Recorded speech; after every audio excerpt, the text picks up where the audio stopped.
క్రీస్తు యేసులో మమ్మల్ని అందరినీ అధికముగా ప్రేమించిన మా కన్న తండ్రి, సర్వోన్నతుడ, సర్వశక్తిమంతుడ, సర్వాధికారి, సృష్టికర్త, మీ పవిత్ర నామమునకు, మీ పరిశుద్ధ నామమునకు, మా ప్రభువును, మా ప్రియ రక్షకుడు, మీ ప్రియకుమారుడైన క్రీస్తు యేసు వారి శ్రేష్టమైన అతి పవిత్రమైన నామంలో హృదయపూర్వకంగా కృతజ్ఞతాస్తుతులు చెల్లించుకొనిచున్నాం తండ్రి.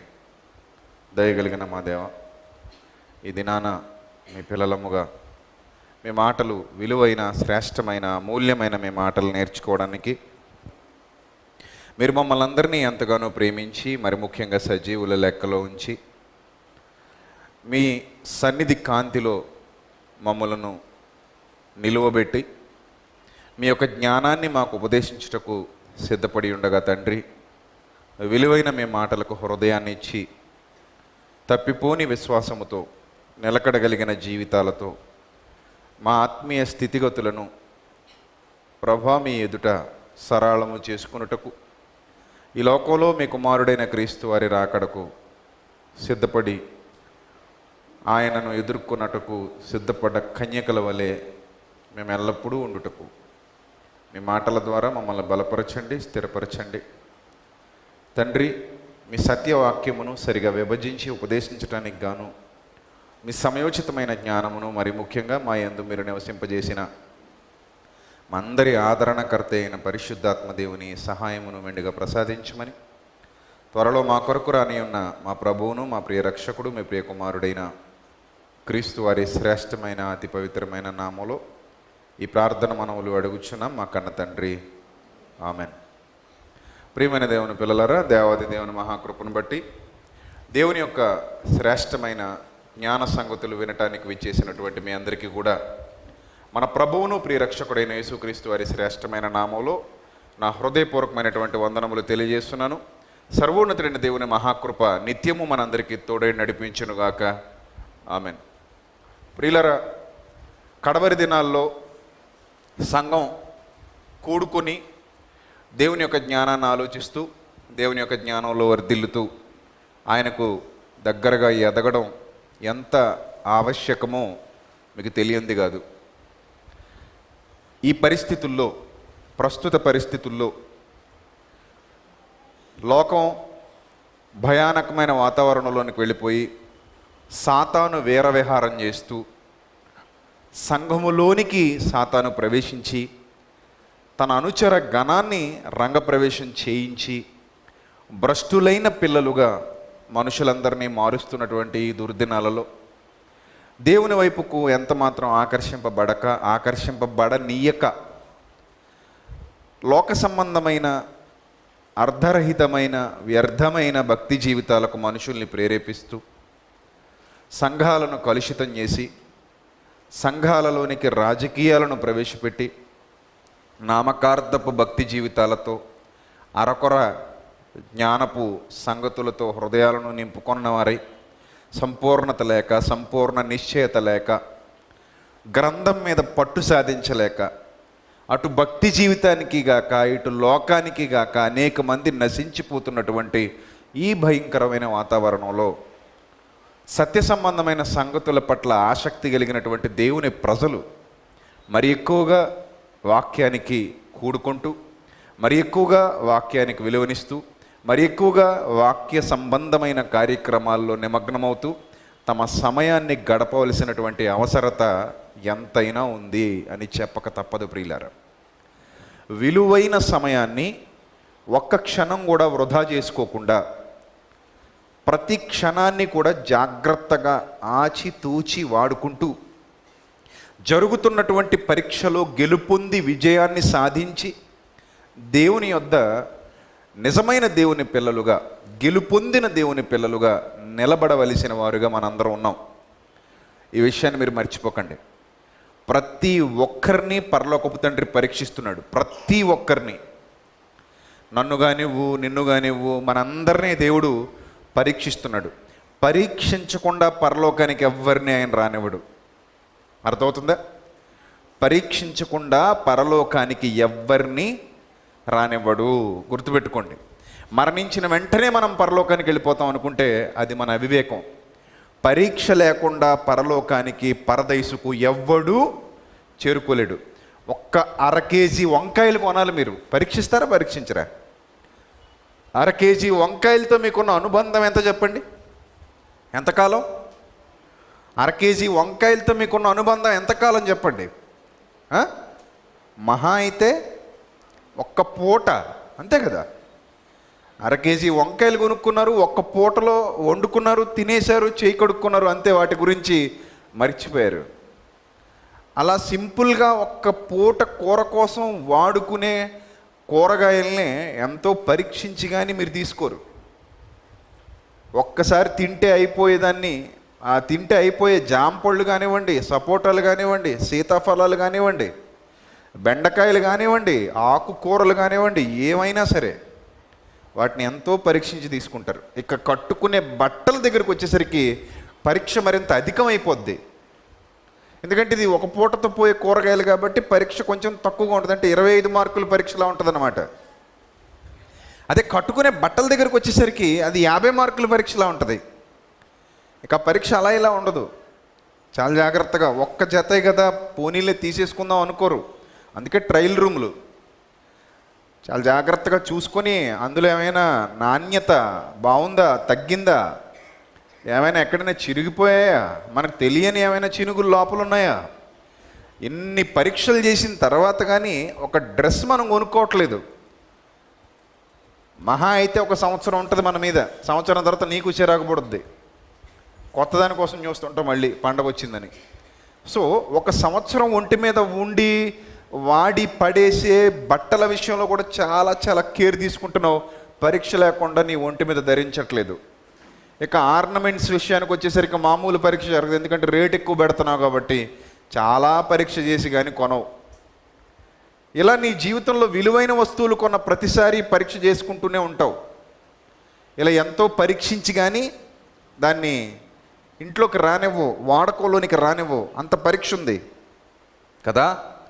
నీ జీవితంలో నీకే ఇంత పరీక్ష ఉన్నప్పుడు పరలోకపు తండ్రి ఏ పరీక్ష లేకుండా ఎవడు పడితే వాడిని తీసేసుకుంటాడు అనుకోవటం నిజంగా అవివేకమే కదా. మరి బాప్తిస్మం పొందేసిన ప్రతివాడిని కూడా ఏ పరీక్ష లేకుండా రానైనా పరలోకానికి వచ్చి అని తీసేసుకుంటాడు అనుకుంటే అది ఎంత అవివేకం ప్రియులారా, మీరు ఆలోచించండి.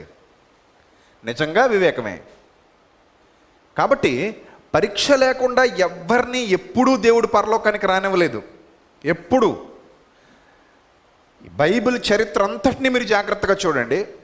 పరీక్ష లేకుండా సునాయాసంగా ఈజీగా నిత్య జీవానికి వారసుడైపోయాడు, నిత్య జీవానికి వెళ్ళిపోయాడు. ఒక్కడిని చూపించండి చాలు, ఒక్కడిని, ఒక్కడు కూడా లేడు. మీ మైండ్లో ఒకడు రావచ్చు, ఒకడు ఉన్నాడండి అని. ఎవరు? సిలువ మీద ఉన్న దొంగండి, అతన్ని తీసేసుకున్నాడు కదా దేవుడు, చాలా ఈజీగా వెళ్ళిపోయాడు పరలోకానికి అని మీరు అనుకోవచ్చు. అతనికి కూడా పరీక్ష జరిగింది. అతనికి కూడా పరీక్ష జరిగింది. అందుకే బైబిల్ చదివేటప్పుడు చాలా కేర్ఫుల్గా చదవాలి. ఇది మామూలుగా కథల పుస్తకం చదువుకున్నట్టుగా చదివేస్తే బైబిల్ అర్థం కాదు. చూడండి, అతనికి పరీక్ష జరిగిందో లేదో ఒకసారి చూద్దాం. అతనికి పరీక్ష జరిగిందో లేదో మీరు జాగ్రత్తగా దైవ గ్రంథంలో నుండి పరిశీలన చేయగలిగితే ప్రియులరా, దేవుడు వ్రాయించినటువంటి ఉన్నతమైన మాటల్లో ఉన్నతమైన విషయాలు పొందుపరచబడ్డాయి. దేవుడు వారిని గూర్చి ఏమని వ్రాయించాడో ఒక్కసారి దైవ గ్రంథంలో నుండి చూడగలిగితే, మొదటిగా మత్తయి సువార్తలో చూద్దాం. మత్తయి సువార్తలో చూద్దాం. మత్తయి సువార్త 27వ అధ్యాయము. మత్తయి సువార్త 27వ అధ్యాయము 38వ వచనం. మత్తయి సువార్త 27వ అధ్యాయము 38వ వచనం. మరియు కుడివైపున ఒకడును ఎడమ వైపున ఒకడును ఇద్దరు బందిపోటు దొంగలు ఆయనతో కూడా సిలువ వేయబడిరి. ఏమండి, ఎంతమంది దొంగలు? 2 దొంగలు ఆయనతో కూడా ఏమైరి? సిలువ వేయబడిరి. ఎవరెవరో కుడివైపున ఒకడున్నాడట, ఎడమ వైపున ఒకడున్నాడట. 2 బందిపోటు దొంగలు అని ఉంది చూడండి అక్కడ. 2 బందిపోటు దొంగలు. బందిపోట్లు అంటే చాలా క్రూరమైన దొంగలు అనమాట. ఆ మధ్యకాలంలో వాట్సాప్లో కొన్ని వీడియోస్ లీక్ చేశారు, ఫేస్బుక్లో అది మీరు చూసే ఉంటారు. వీళ్ళు చాలా క్రూయల్ పర్సన్స్, వీళ్ళకి అసలు జాలి దయ ఉండదు. ఇంటికి వస్తారు, తలుపులు పగలగొడతారు, లోపల ఎవరుంటే వాళ్ళని చంపేస్తారు. చంపేసి మీ దగ్గర ఉన్న సొత్తు, విలువైన ఆభరణాలు, సొత్తు, ధనం దోచుకుపోతారు. అలాంటి క్రూరులు వీళ్ళు అని కొంతమంది దొంగల్ని చూపించారు. ఈవెన్ మన రాజమండ్రిలో కూడా చాలా దొంగతనాలు జరిగాయి ఆ మధ్యకాలంలో. ఇంట్లో ఎవరో లేని టైంలో ముసలాళ్ళని చంపేసి, ముసలవాళ్ళు ఇంటికి కాపలాగా ఉంచిన ముసలాళ్ళని చంపేసి సొత్తు దోచుకుపోయిన వార్తలు మనం పేపర్లో చూసాం, టీవీలలో చూసాం.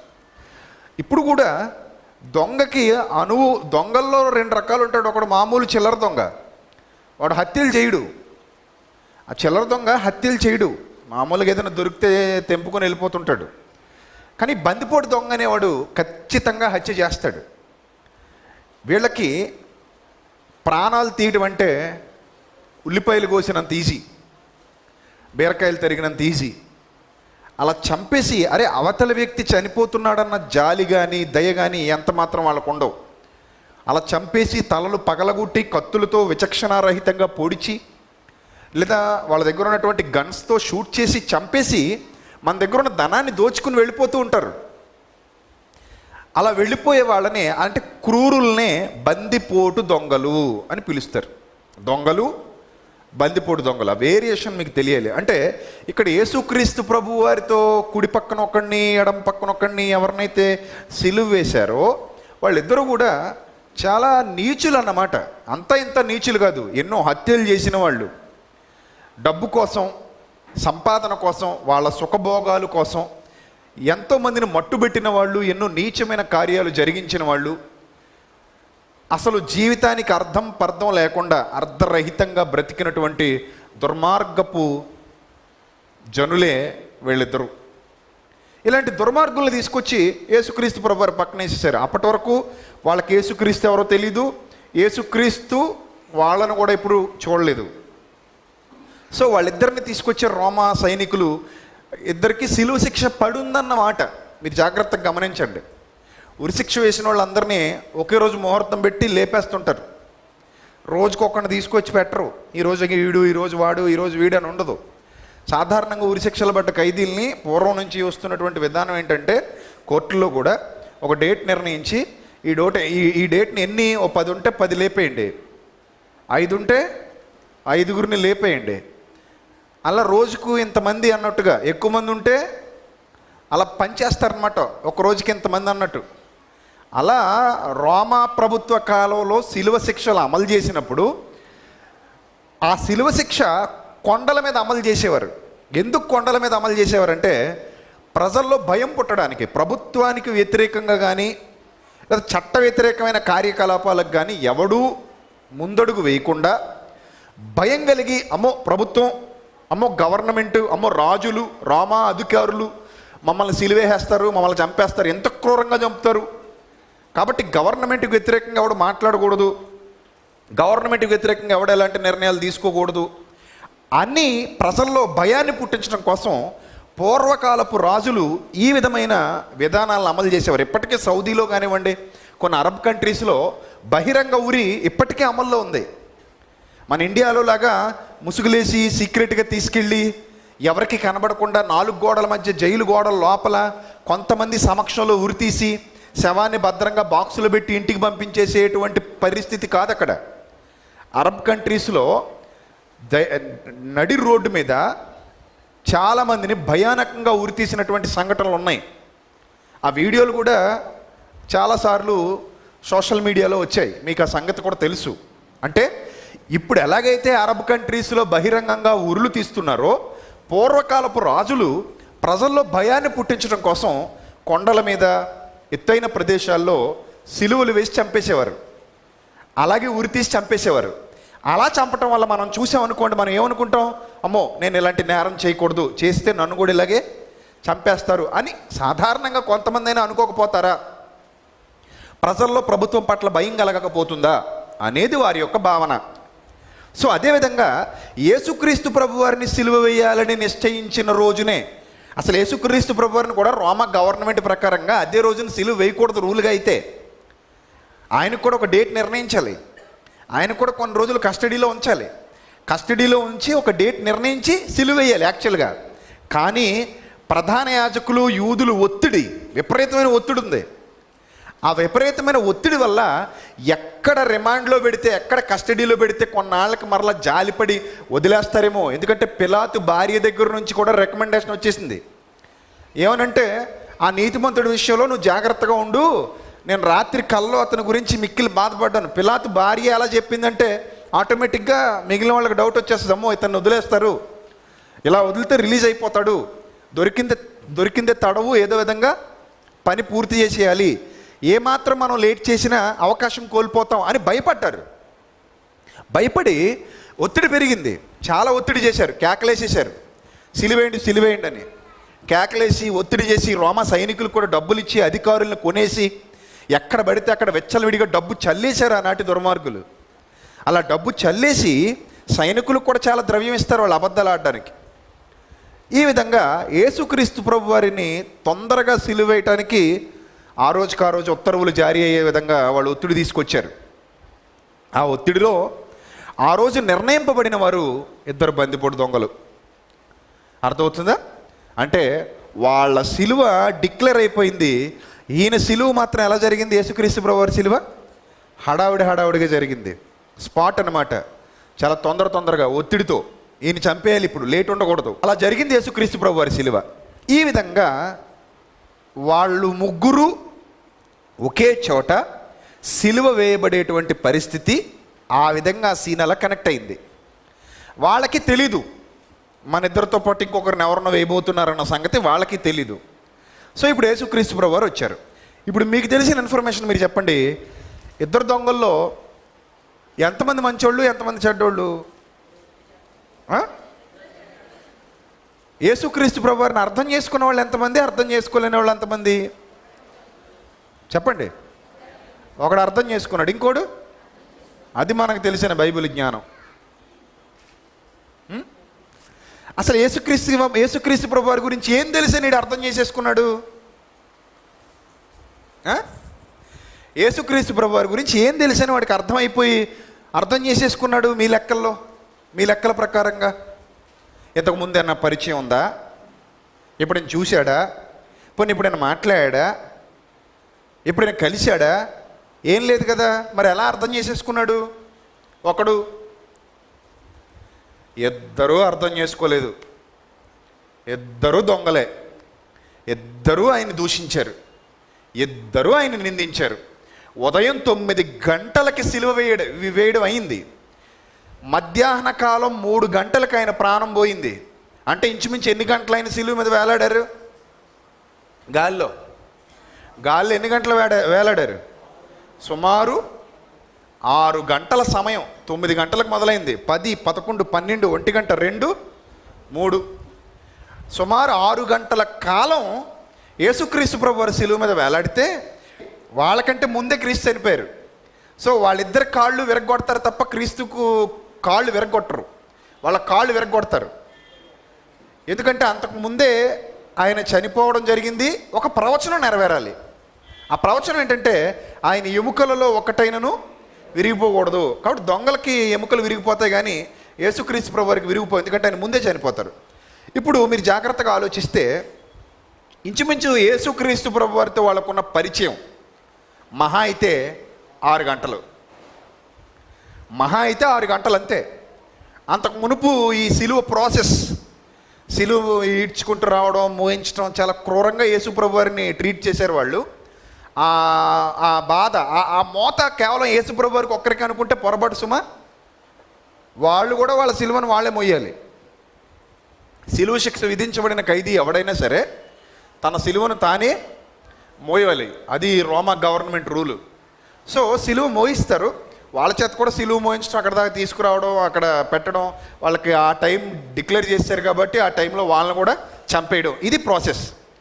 ఇప్పుడు సడన్గా ఈ 2 దొంగలకి మధ్యలో ఒక ఆయన కనబడుతున్నాడు. వీళ్ళ అక్రమకారులు, వాళ్ళకు కూడా యేసుక్రీస్తు ప్రభు ఎలా పరిచయం అయ్యాడు తెలుసా? అక్రమకారుడుగానే పరిచయం అయ్యాడు.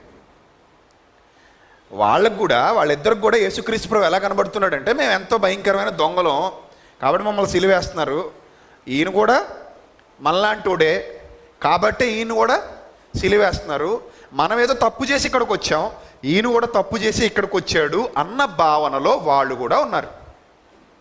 ఆ సిచ్యువేషన్లో ఏం జరిగిందో చూడండి. మత్తయి సువార్త 27వ అధ్యాయం 38వ వచనంలో, కుడివైపున ఒకడు ఎడమవైపున ఒకడు ఇద్దరు బందిపోటు దొంగలు ఆయనతో కూడా సిలువేయబడి ఆ మార్గమున వెళ్ళుచుండిన వారు తలలూచుచు, దేవాలయం పడగొట్టి 3 దినముల్లో కట్టువాడా నిన్ను నీవే రక్షించు కొనుము. ఇప్పుడు పోతున్న వాళ్ళు, ఆ మార్గమున పోతున్న వాళ్ళు ఆయన్ని నిందిస్తున్నారు. దేవాలయమును పడగొట్టి 3 దినముల్లో కడతానన్నావు కదా, నువ్వు రక్షించుకో, దానికంటే ఇది కష్టమేం కాదు కదా. దేవాలయాన్ని పడగొట్టి 3 దినాల్లో కట్టడం కష్టమా, సిలువ మీద నుంచి దిగి రావడం కష్టమా చెప్పండి. దేవాలయాన్ని పడగొట్టి 3 దినాల్లో కట్టడమే కష్టం వాళ్ళ లెక్కల్లో. వాళ్ళకి ఇంతకీ దేవాలయం అంటే అర్థం కాలేదు. ఆయన చెప్పింది ఆ దేవాలయం గురించి కాదు యాక్చువల్లీ, కానీ వాళ్ళు ఆ దేవాలయం అనుకున్నారు, ఏది భౌతికమైన దేవాలయం అనుకున్నారు. సో అనుకునేవ్వండి, కానీ ఏది కష్టం అంటే అదే కష్టం. అప్పుడు వాళ్ళ లెక్కల్లో అదే కష్టం కాబట్టి వాళ్ళు ఏమనుకుంటున్నారంటే, నువ్వు దేవాలయాన్నే పడగొట్టి 3 దినాల్లో కడతానన్నావు కదా, సో నువ్వు సిలువ మీద నుంచి దింపుకొని నీకు నువ్వుగా సిలువ మీద నుంచి కిందకు వచ్చేసి మా దగ్గరికి రావడం అది పెద్ద విషయం ఏం కాదు కదా, నువ్వు అలా చెయ్యి, నేను నమ్ముతాం. ఆ మేకులు తెగ్గొట్టుకుని కాళ్ళకున్న ఆ మేకులు నీవే ఓడబెరుక్కొని నీ శక్తితో ఆ సిలువ చెక్కల మీద నుంచి దిగ్గొట్టబడిన నువ్వు కిందకు వస్తే అప్పుడు నిన్ను నమ్ముతాం అని తలలూచుచు ఆయనను వెక్కిరిస్తూ మాట్లాడుకుంటూ వెళ్తున్నారు అక్కడున్న వాళ్ళు. ఆ తర్వాత, నీవు దేవుని కుమారుడు అయితే సిలువ మీద నుండి దిగుమని చెప్పుచు ఆయన దూషిస్తున్నారు. అలాగే శాస్త్రులు, పెద్దలు, ప్రధాన యాజకులు కూడా ఆయన అపహాస్యం చేస్తున్నారు. ఎదురుగా నిలబడి వెక్కిరింతల పాలు చేస్తున్నారు. అపహాస్యం, కామెడీ, జోకులు వేసుకుంటున్నారు ఆయన మీద. ఆయన చనిపోతుంటే, ఆయన అంత క్రూరంగా హింసించి చంపుతుంటే వీళ్ళు జోకులు వేసుకుంటూ అపహాస్యం చేస్తూ, వీడు ఇతరులను రక్షించను, ఆ విషయం వీళ్ళందరికీ తెలుసు, వీడు ఇతరులను రక్షించను ఒప్పుకుంటున్నారు. చూసారా, పాజిటివ్గా మాట్లాడుతున్నారు అక్కడ, అది పాజిటివ్ థింగే. వీడు ఇతరులను రక్షించినట్టు ఒప్పుకోవాలి కదా, ఎందుకంటే గుడ్డి వాళ్ళకి కళ్ళు ఇచ్చాడు వీళ్ళందరికీ తెలుసు, చెవిటి వాళ్ళకి వినికిడి శక్తి ఇచ్చాడు వీళ్ళందరికీ తెలుసు, పక్షవాయువు గల వాళ్ళని బాగు చేశాడు వీళ్ళందరికీ తెలుసు, చనిపోయిన వాళ్ళను కూడా బ్రతికించాడు అది కూడా వీళ్ళందరికీ తెలుసు. వీళ్ళందరూ కళ్ళతో చూశారు కనుక ఏమంటున్నారంటే, వీడు ఇతరులను రక్షించను కానీ తాను రక్షించుకోలేడు. ఇప్పటికి కూడా చాలామంది మతోన్మాదులు అంటున్న మాటలు అవే. చాలామంది మతోన్మాదులు ఏమంటున్నారో తెలుసా, ఏంటి 3 మేకులేసి ఒక చెక్కకు తెగ్గొట్టేసినోడు, తనను తాను రక్షించుకోలేనోడు మీకు రక్షకుడా అని అడుగుతున్న మతోన్మాదులు చాలామంది ఇప్పుడు మనకి సోషల్ మీడియాలో, ఫేస్బుక్లో పోస్టులు పెడుతూ కనబడుతుంటారు. వీళ్ళకే పెద్ద తేడా ఏం లేదు, వీళ్ళు వాళ్ళ తాతలు వీళ్ళ మనవలు అంతే. అర్థమైందా? సో వాళ్ళు కూడా ఇలాగే అడుగుతున్నారు, తనను తాను రక్షించుకోలేడు అని అన్నప్పుడు, ఇశ్రాయేల్ రాజు కదా, కామెడీ సుమా ఇదంతా, నిజంగా రాజు అని ఒప్పుకోవట్లేదు వాళ్ళు. ఇశ్రాయేల్ రాజు కదా, ఇప్పుడు సిలువ మీద నుండి దిగిన ఎడల వాని నమ్ముదుము, వాడు దేవుని యందు విశ్వాసం ఉంచెను, నేను దేవుని కుమారుడని చెప్పిన గనుక ఆయనకి నిజంగా ఇష్టడైతే ఆయనే ఇప్పుడు వాడిని తప్పించును. అంటే వీళ్ళ పరీక్ష చూసారు ఎలా ఉందో. నిజంగా ఇతను దేవుడికి ఇష్టడైతే మనం చంపుతున్నాం కాబట్టి ఇప్పుడు నిజంగా ఇతన్ని దేవుడే రక్షించాలి, రక్షించకపోతే ఇతడు దేవునికి ఇష్టడు కాదు అన్నట్టు అన్నమాట. ఈ విధంగా మాట్లాడుతూ అపహసిస్తూ ఉంటే, మీరు అనుకుంటున్న ఆ దొంగ వాడు కూడా ఉదయకాలంలో వీళ్లతో పాటు గొంతు కలిపినవాడే. వాడు కూడా ఉదయకాలంలో వేడితో పాటు గొంతు కలిపాడు. 2 బందిపోటు దొంగలు కూడా ఆయన నిందించారు. చూడండి, ఆయనతో కూడా సిలువ వేయబడిన బందిపోటు దొంగలును అలాగే ఆయనను నిందించి అర్థమైందా? ఇప్పుడు ఒక దొంగ నిందించినోడు 2 దొంగల చెప్పండి, ఒక దొంగ 2 దొంగల? 2 దొంగలు నిందించారు, 2 దొంగలు అపహసించారు, 2 దొంగలు అవమానించారు, 2 దొంగలు వెక్కిరింతల పాలు చేశారు. ఏంటి, వాళ్ళు బాధ అనుభవిస్తూ ఈయన నిందించారు. మీకు క్వశ్చన్ చెప్పమంటారా? సిలువ వేయబడిన స్టార్టింగ్లో పెద్దగా నీరసం ఉండకపోవచ్చు, ఎందుకంటే ఆ కాలపు వ్యక్తులు బాగా బలవంతులు. యేసుక్రీస్తు ప్రభు వారికి మాత్రం ఎక్కువ ఉంటుంది, ఎందుకంటే ఆయన ఒళ్ళంతా చీల్చేశారు, కొరడాలతో చితక్కొట్టేశారు, తలకు మొండ్ల కిరీటం పెట్టేశారు. ఆయన రక్తం అప్పటికే చాలా వరకు దాదాపుగా కారిపోయింది. కానీ దొంగలకు అలా కాదు, ఫ్రెష్గా తీసుకొచ్చి వాళ్ళని పడుకోబెట్టి 2 చేతులకి 2 మేకులు, కాళ్ళకు మేకులు కొట్టేశారు. కొంచెం తిమ్మిరిగా ఉన్నా నొప్పిగా ఉన్నా మొదట్లో రక్తం అంతా తొందరగా బయటికి పోదు కనుక కొంత శక్తి ఉంటుంది మాట్లాడడానికి. క్రమేపీ 1-2 గంటలు అయ్యేసరికి బ్లడ్ కొంచెం కొంచెం కింద కారిపోతూ ఉంటుంది, శక్తిహీనులు అయిపోతారు. సో వీళ్ళు అయినా మాట్లాడగలుగుతున్నారు, నిందించగలుగుతున్నారు అంటే వాళ్ళు ఎంత బలవంతులు మీరు ఈజీగా అర్థం చేసుకోవచ్చు. వాళ్ళు మాట్లాడగలుగుతున్నారు, నిందించగలుగుతున్నారంటే వాళ్ళు ఎంత బలంగా ఉన్నారో, ఎంత శక్తిగా ఉన్నారో, ఎంత దిట్టంగా ఉన్నారో మీరు అర్థం చేసుకోవచ్చు. అంత బలమైన బందిపోటు దొంగలే వీళ్ళిద్దరూ. ఏదో బందిపోటు దొంగలు అనగానే మన కరుణామడి సినిమాలో చూపించినట్టు 4 రోజుల నుంచి అన్నం లేని వాళ్ళలాగా, 3 రోజుల నుంచి భోజనం దొరకలేని వాళ్ళలాగా, 10 రోజుల నుంచి భోజనం దొరకలేని వాళ్ళ ఉండరు వాళ్ళు. అసలు పూర్వకాలం చాలా దిట్టంగా ఉండేవారు మనుషులు. సో ఆ పరిస్థితిలో ఉన్న ఈ బందిపోటు దొంగలు యేసుక్రీస్తు ప్రభువుని నిందించారు, ఆయన దూషించారు, అపహసించారు. కానీ సమయం గడుస్తూ వస్తుంది, సుమారు 6 గంటల సమయం. ఈ 6 గంటల సమయంలో ఒకడి హృదయం తెరువబడింది. వాడు ఆలోచనలో పడి అసలు నేనైతే దొంగని, ఈయన ఏం చేశాడబ్బా? ఒక్కడు కూడా ఈయన గురించి క్రూరుడని, లేకపోతే వ్యభిచారని, లేకపోతే నరహంతకుడని, లేకపోతే ఇళ్ళు కూల్చాడని, ప్రభుత్వ వ్యతిరేకని, లేకపోతే దొంగతనాలు చేశాడని ఏం చెప్పట్లేదే. ఇక్కడ ఉన్నోళ్ళందరూ మాట్లాడుతున్న మాటలు చూస్తుంటే ఇదేదో మతపరమైన విద్వేషంలా ఉంది తప్ప, యోధ మతానికి సంబంధించి ఈయన ఏదో పాపం చేశాడని, ప్రభుత్వ వ్యతిరేకని ఒక్కడూ మాట్లాడట్లేదు. పోనీ బందిపోటు దొంగని ఒక్కడూ చెప్పట్లేదు. పలానా వారికి అన్యాయం చేశాడని ఒక్కడు చెప్పట్లేదు.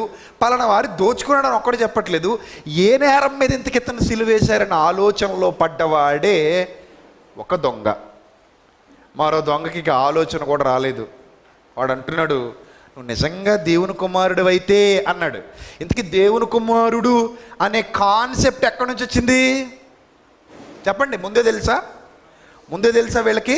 తెలీదు, అక్కడి నుంచి విన్నదే. ఈ 6 గంటల్లో కింద నుంచి నువ్వు దేవుని కుమారుడు అయితే కిందకి దిగు అని అంటున్నారు కదా, అది వీళ్ళ చెవిన పడుతుంది. ఇతన్ని ఏలియా వచ్చి రక్షించునేమో, ఏలీ లామా సబక్తాని అంటున్నాడు, ఏలియా అని పిలుస్తున్నాడు. చెవిన పడుతున్నాయి ఇద్దరు దొంగలకి చెవిన పడుతున్నాయి.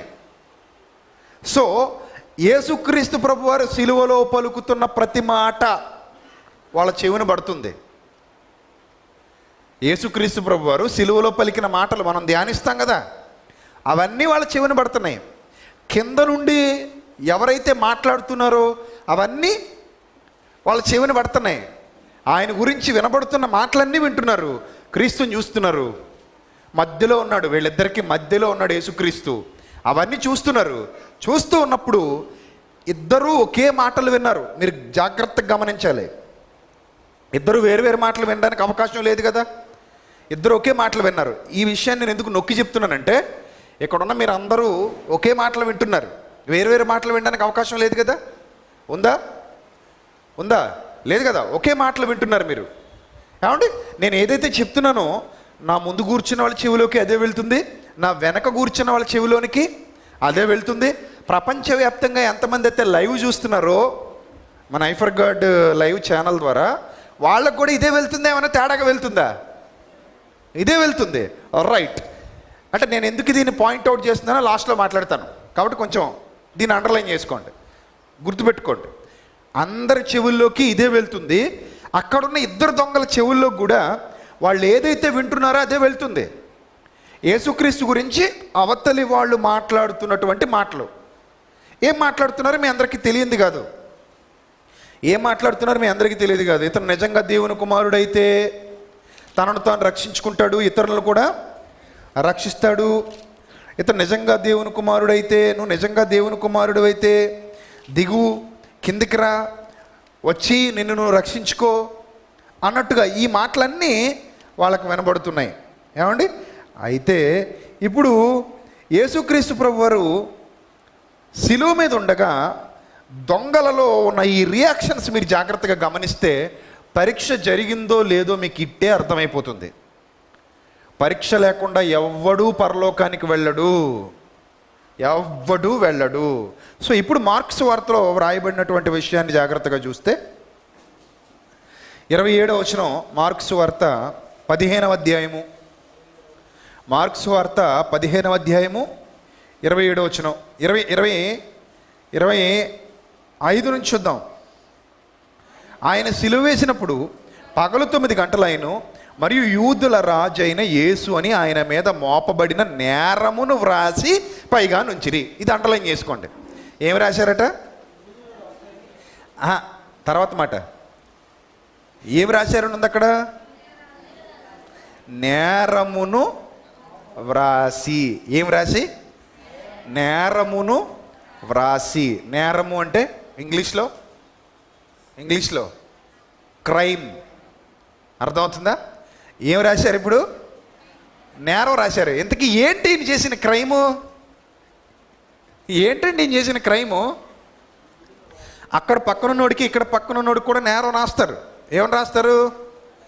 బందిపోటు దొంగ. ఇది వాళ్ళు చేసిన క్రైము. ఈ పక్క నుండి చూశారనుకోండి, బందిపోటు దొంగ. రోమన్ ఎంపైరిజంలో ఒక వ్యక్తిని సిలువ వేసేటప్పుడు బోర్డు పెట్టి మరీ చంపేవారు. ప్రభుత్వ వ్యతిరేకి, వ్యభిచారి, లేదా నరహంతకుడు, లేవండి దొంగ, ఇలా వాళ్ళు చేసిన నేరాన్ని అందంగా పైన రాసి వాళ్ళని చంపేసేటువంటి సంస్కృతి ఎవరిది? రోమా ప్రభుత్వ సంస్కృతి. ఇప్పుడు ఆ రోమా ప్రభుత్వ సంస్కృతి ప్రకారంగా ఈ పక్కనున్నోడికి బందిపోటు దొంగ అందంగా కనబడుతుంది. బయట నుంచి వెళ్ళేవాడు కూడా చూసి, ఓహో బందిపోటు దొంగని చంపేస్తున్నారు, బందిపోటు దొంగని సిలివేస్తున్నారు అని అనుకోవచ్చు. ఈ పక్కనున్నోడు చూసినప్పుడు కూడా బందిపోటు దొంగ. ఓకే, ఇప్పుడు ఈ బందిపోటు దొంగలు అక్కడ ఉన్నోళ్ళు చూస్తున్నారు. చూస్తుంటే ఈ నేరం కూడా కనబడుతుంది. ఏంటి ఈ నేరం? ఇంతకీ యూదుల రాజైన యేసు అని ఆయన మీద మోపబడిన నేరమును వ్రాసి పైగా నుంచిరి. ఇంత విచిత్రమైన నేరం నాకు తెలిసి రోమా సామ్రాజ్య చరిత్రలో ఎవడికి ఉండకపోవచ్చు. రోమా సామ్రాజ్య చరిత్రలో ఎంతమంది నేరస్తులు ఉన్నప్పటికీ ఏ నేరస్తుడికి మోపబడని నేరమే ఈ నేరం. ఏంటా నేరం? ఇంతకీ యూదుల రాజైన నజరేయుడగు యేసు. ఇంతకీ యూదుల రాజైన యేసు అనే నేరాన్ని ఎందుకు మోపారంటే, పిలాతు ఒక మాట అడుగుతాడు, నువ్వు రాజువా అని అడుగుతాడు. నీవన్నట్టు నేను రాజునే అంటాడు. నువ్వు రాజువా? Yes, I'm the king. నీవన్నట్టు నేను రాజునే. ఇంకెంతకంటే ఏం కావాలి? ఒప్పేసుకున్నాడు కదా రాజునని. అంటే వీళ్ళు ఎలా దాన్ని చమత్కారంగా చూపించారంటే, యూదులందరినీ తన వైపు తిప్పుకొని ఒక పొలిటికల్ పార్టీలో పెట్టేసి ఇతను కింగ్ అయిపోయి కైసర్ మీద తిరుగుబాటు చేయడానికి తనను తానే యూదుల రాజుగా ప్రకటించుకుంటున్నాడు అనేది ఓవరాల్గా వీళ్ళ యొక్క కాన్సెప్ట్. వాస్తవానికి పిలాతుతో యేసుక్రీస్తు ఖచ్చితంగా చెప్తాడు, నా రాజ్యము ఈ లోక సంబంధమైనది కాదు అంటాడు. పిలాతుకి అక్కడ క్లియర్గా అర్థమైపోద్ది. నాకు అర్థం కావట్లేదు, రాజు అన్నాడు, ఈ లోక సంబంధమైనది కాదంటున్నాడు. అంటే నాలాంటి రాజు అయితే కాదు, నాలాంటి రాజు కానప్పుడు నా మీద తిరుగుబాటు చేయడు, మా కైసరి మీద కూడా తిరుగుబాటు చేయడు. ఇతను నాలాంటి రాజు కాదంటున్నాడు, నేను నా రాజ్యం ఈ లోక సంబంధమైంది కాదంటున్నాడు. కాబట్టి పిలాతు చేతులు కడుక్కున్నాడు. అలా కాకుండా నేను రాజునే, చూసుకుందాం, నీ ప్రతాపమో నా ప్రతాపమో, నా సైన్యం నీ సైన్యం, యుద్ధంలో తేల్చుకుందాం అని అన్నాడు అనుకోండి, పిలాతు అసలు చేతులు కడుక్కోడు, అంతసేపు ఆలోచించడు, ఇతని మీద ఏ నేరం లేదేంటయ్యా అనే మాటలు కూడా మాట్లాడడం ఏముండదు. అర్థమవుతుందా? నా రాజ్యం ఈ లోక సంబంధమైంది కాదు అని పక్కాగా చెప్పినందుకే పిలాతు డైలమాలో పడిపోయాడు. అంటే ఇతను రాజే కానీ నాలాంటి రాజు కాదు, లేదా మాలాంటి రాజు కాదు, మా కైసర్ లాంటి చక్రవర్తి అయితే కాదు. ఇతను దైవ సంబంధంగా ఆత్మ సంబంధంగా మాట్లాడుతున్నాడు. అందుకే సత్యమును గూర్చి సాక్ష్యం ఇచ్చుటకు పుట్టి తిని అనగానే సత్యం అనగానేమి అని ఆతురతతో అడుగుతాడు. యేసుప్రభు వారు ఏం చెప్పరు. సత్యం అనగానేమి అని పిలాతు అడుగుతాడు. కానీ ప్రభు పిలాతుకు సత్యమును అనగా ఏమి అనే దాని గురించి ఏమి చెప్పినట్టుగా బైబిల్ గ్రంథంలో ఎలాంటి మాటలు రాయబడలేదు. అది విషయం. సో ఇప్పుడు చూస్తున్న ప్రతి వారికి కనబడుతుంది యూదుల రాజైన నజరేయుడగు యేసు, యూదుల రాజైన నజరేయుడగు యేసు. దాన్నే INRI అంటారు. INRI అనే భాష అంటే ఇంచుమించు 2-3 భాషల్లో ఆ బోర్డు వ్రాయబడింది. ఆ INRI అంటే అర్థం ఏంటంటే ఐజస్ నజరేనస్ రెగ్జిడారియం, అంటే యూదుల రాజైన నజరేయుడగు యేసు. అది ఆయన చేసిన నేరం, వాస్తవానికి ఆయనకి ఇచ్చిన ఘనత కాదు. అర్థమవుతుందా? అప్పుడు యూదులు వచ్చి అంటారు కదా, నువ్వు యూదుల రాజుగా నజరేయుడగు యేసు అని రాసావు అక్కడ. యాక్చువల్లీ అలా రాయొద్దు, మేము ఒప్పుకున్నట్టుంది అక్కడ, మేము ఒప్పుకున్నట్టుంది ఆ బోర్డు చూస్తుంటే ఎవరైనా. కాబట్టి నువ్వు ఎలా రాస్తావంటే తనకు తాను చెప్పుకున్నట్టుగా రాయి. నేను యూదుల రాజుకు నజరేయుడగు యేసును అని ఆయన చెప్పుకున్నట్టుగా రాయమని పిలాతుకు మళ్ళీ సలహా ఇస్తారు. అంటే వీళ్ళకి బోర్డు కూడా నచ్చలేదు. కానీ దేవుని సంకల్పం అది. బోర్డు వీళ్ళు మార్చలేకపోతారు. బోర్డు మార్చుదామని చాలా ట్రై చేస్తారు, కానీ వాళ్ళు బోర్డు మార్చలేకపోతారు. ఆ బోర్డు అలానే ఉంటుంది. దాని మీద INRI ఐజస్ నజరేనస్ రెగ్జిడారియం అంటే యూదుల రాజుకు నజరేయుడగు యేసు అనే ఉంటుంది. అంటే ఆయన చెప్పుకున్నట్టు ఉండదు, వీళ్ళు ఒప్పుకున్నట్టు ఉంటుంది. దేవుడు అంత అద్భుతంగా ఆ వాస్తవాన్ని అలా ప్రత్యక్షపరిచారు. అది దొంగల కంటబడింది. దొంగలు అది కూడా చూస్తున్నారు. అరే ఈయన చేసిన నేరం ఇదా? పోనీ అలానే ఏమైనా జనాన్ని వెంటేసుకుని ఏమైనా ఉద్యమాలు చేశాడా? జనాన్ని వెంటేసుకుని ఏమైనా గొడవలు చేశాడా? రాస్తారోకోలు చేశాడా? అడవుల్లోకి వెళ్ళి బాణాలు చేత్తో పట్టుకుని యుద్ధాయుధాలు చేత్తో పట్టుకుని ప్రభుత్వ వ్యతిరేక కార్యకలాపాలు ఏమైనా చేశాడా? ప్రభుత్వం మీద తిరుగుబాటు ఏమైనా చేశాడా? ప్రభుత్వ వ్యతిరేక కార్యకలాపాలు ఏమైనా ఇతని బ్రతుకులో ఉన్నాయా? ఇవన్నీ పరీక్షిస్తే అక్కడ ఏమీ లేవు. ఉంటే ఆల్రెడీ బోర్డు మీద రాసేవారు, ఇలాంటి వాడు అని. కానీ అది ఏమీ లేదు. అంటే బోర్డు చూస్తే క్లీన్ చిట్ ఇచ్చినట్టుంది. యూదుల రాజుగా నజరేయుడగు యేసు అని నేరం అని ఉంది. అది నేరం అని ఉంది అక్కడ, అది నేరం అని ఉంది. కానీ వీళ్ళు బందిపోటు దొంగనే నేరస్తుడు, ఇక్కడ ఇంకో బందిపోటు దొంగనే నేరస్తుడు. ఇద్దరూ బోర్డు చూశారు, ఇద్దరూ కింద వస్తున్నటువంటి మాటలు విన్నారు. మార్నింగ్ టైంలో ఇద్దరూ నిందించారు. కానీ క్రమక్రమంగా సమయం గడుస్తూ ఉన్నప్పుడు ఒకడు ఆలోచనలో పడటం ప్రారంభించాడు. ప్రియులరా, ఒక దొంగ ఆలోచనలో పడుతున్నాడు. ఆలోచనలో పడుతూ అసలు ఏం జరిగి ఉంటుంది, ఎందుకు ఈయన సిలువేస్తున్నారు, ఎందుకు ఈయన ఇలా ట్రీట్ చేస్తున్నారు అని తనకు తానుగా అంతర్మదనం చెందుతూ ఉన్నాడు. అంతర్మదనం. ఆ అంతర్మదనంలోనూ పుట్టేదే మారు మనస్సు. అక్కడ దేవుడు ఆకాశము నుండి నరులను పరిశీలించుచున్నాడు. ఆ పరిశీలనలో భాగమే ఇదంతా కూడా. సో ఇప్పుడు నెక్స్ట్ మరొక సందర్భాన్ని మనం చూడగలిగితే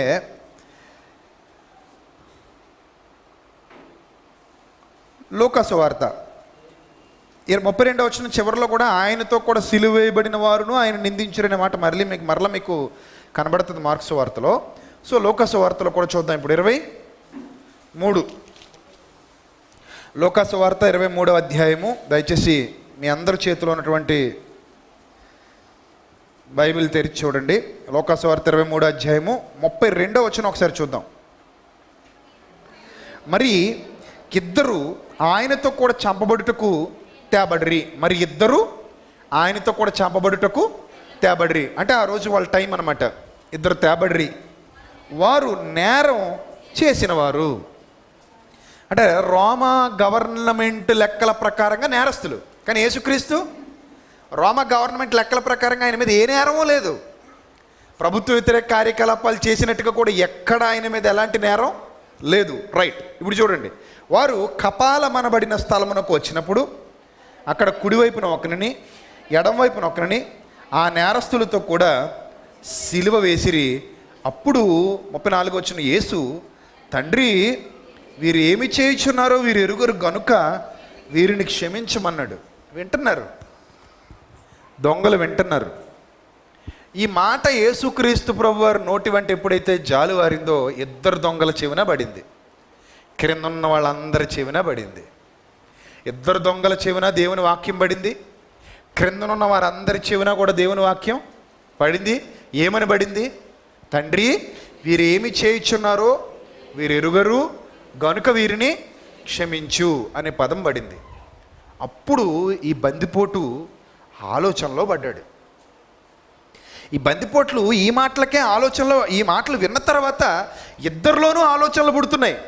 కానీ ఒకడు ఆలోచనలు వ్యతిరేక దిశలో ఉన్నాయి, ఒకడు ఆలోచనలు మాత్రం దేవుని పరీక్షకు నిలిచి ఆయనకు దగ్గరయ్యే దిశలో ఉన్నాయి. తండ్రి, వీరేమి చేయుచున్నారో వీరెరుగురు క్షమించంటాడేంటి? మాట్లాడితే ఆకాశం వైపు చూస్తున్నాడు. ఈయన చూస్తేనేమో రాజు అని రాశారు, ఈయన దేవుని కుమారుడు అని అంటున్నారు. శాస్త్రులు వచ్చి నిలబడ్డారు, వీళ్ళేమో యోధ మత పెద్దలు, ప్రధాన యాజకులు వచ్చి నిలబడ్డారు. ఇక్కడ వీళ్ళందరూ గొప్ప గొప్ప వాళ్ళు కదా. ఇంతమంది గొప్ప గొప్ప వాళ్ళుగా పిలువబడిన వాళ్ళు ఒక ఆయన ముందుకు వచ్చి ఆయన అపహసిస్తున్నారు, దూషిస్తున్నారు, నిందిస్తున్నారు, తిడుతున్నారు, విక్రింతల పాలు చేస్తున్నారు. తీరా బోర్డు మీద చూస్తేనేమో బోర్డు మీద నేరం ఏమీ కనబడట్లేదు. ఏంటిదంతా? ఆయన నోటి వెంట వచ్చే మాటలు పరిశీలనలో పడ్డాయన్నమాట. ఇప్పుడు పరిశీలనలో ఆయన మాటలు ఎలా ఉన్నాయంటే, అసలు ఇలాంటి అద్భుతమైన మాటలు ఎవడు మాట్లాడగలడు? ఈ స్థితిలో నేను క్షమించలేను. ఈ బాధ, ఈ ఆవేదన, ఈ నొప్పి, ఇది భరిస్తూ క్షమించడం అనేది సామాన్యమైన సంగతి అయితే కాదు. కానీ ఇతను, తండ్రి, వీరేమి చేయుచున్నారో వీరెరుగరు వీరిని క్షమించు అనే పదప్రయోగం చేశాడంటే ఇది ఒక సామాన్యమైన వ్యక్తి నోటి వెంట వచ్చే మాట కాదు. ఎంతో పెద్ద మనసు ఉంటే తప్ప, ఎంతో గొప్ప మనసు ఉంటే తప్ప అసలు ఈ పొజిషన్లో ఈ మాట మాట్లాడలేరు. ఏమండి, చూడండి, తర్వాత యేసు ఆ మాట చెప్పిన తర్వాత వారు ఆయన వస్త్రములు పంచుకున్నటకై చీట్లు వేసిరి. ప్రజలు నిలువబడి చూచుండ్రి. అధికారులు కూడా అంటున్నారు, వీడు ఇతరులను రక్షించెను, వీడు ఇతరులను రక్షించెను. దొంగల చెవుల్లో పడుతున్న ఈ మాటలు. ఓ, ఈయన చాలామందిని రక్షించాడన్నమాట, ఈయన చాలామందిని కాపాడాడన్నమాట. ఈయన మామూలు వ్యక్తి కాదు, శక్తిమంతుడు. వీడు ఇతరులను రక్షించెను. పక్కా సర్టిఫై చేస్తున్నారు వాళ్ళు, అబద్ధం కాదు. కళ్ళతో చూశారు కాబట్టి పక్కా రక్షించాడు. కుంటి వాళ్ళని నడిపించాడు, పరుగులెత్తింపజేశాడు, గుడ్డి వాళ్ళకు చూపించాడు, మోగవాళ్ళతో మాట్లాడింపజేశాడు, చనిపోయిన శవాల్ని సైతం లేపి నిలబెట్టాడు, రక్తస్రావ రోగం కలిగిన వారిని బాగు చేశాడు. ఎన్నో అద్భుతాలు, ఎన్నో సూచక్రియలు, ఎన్నో మహత్కార్యాలు, ఎంతోమందిని రక్షించాడు. అందుకే వీడు ఇతరులను రక్షించెను. వీడు దేవుడు ఏర్పరచుకున్న మెస్సియా అయిన ఎడల తన్ను తాను తప్పకుండా రక్షించుకుంటాడు, అని వీళ్ళందరూ మాట్లాడుతున్నారు. ఇవన్నీ దొంగల చెవిన పడుతున్నాయి ప్రియులరా. అప్పుడు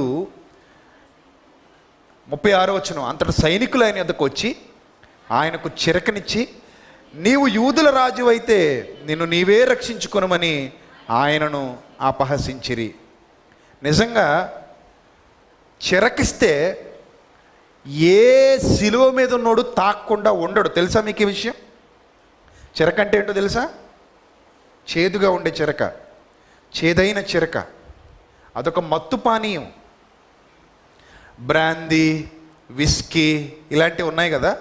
సో ఆ కోవకు చెందిందే చిరక. ఈ చిరకిస్తే శిలువ మీద ఉన్నాడు ఎవ్వడు కూడా తాగకుండా ఉండడు. ఎందుకు తాగేస్తారో తెలుసా?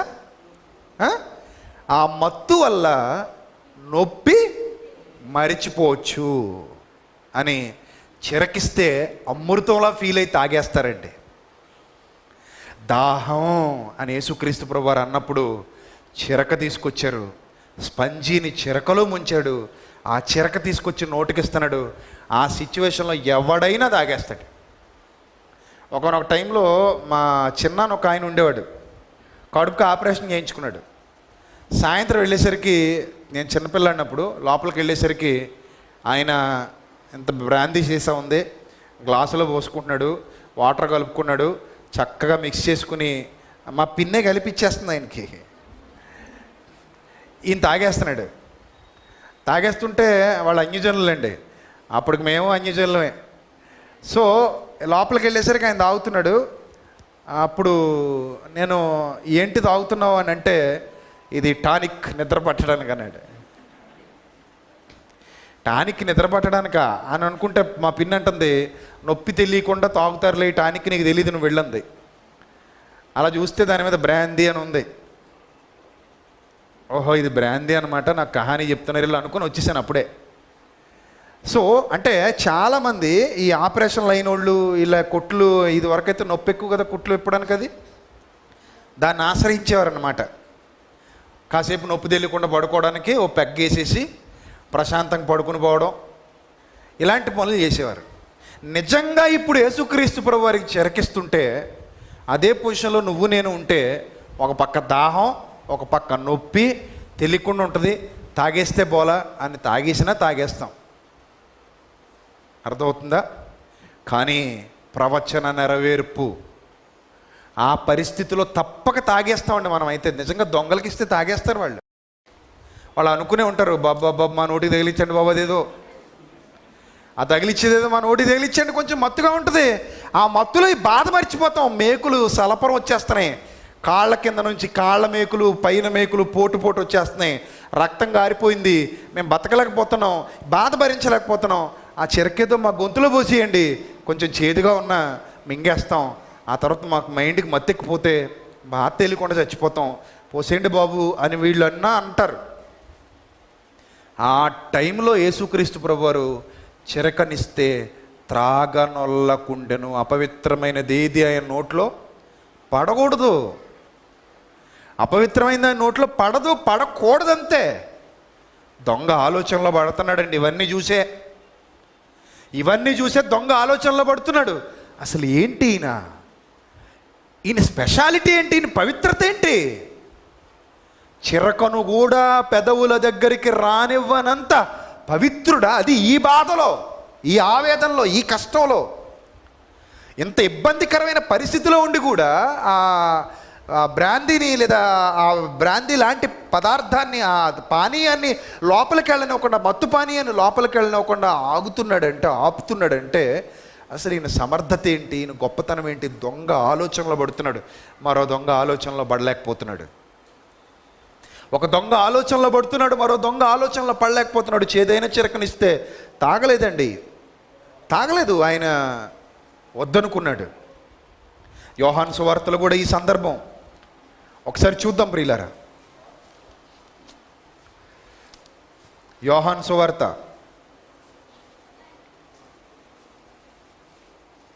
19వ అధ్యాయం,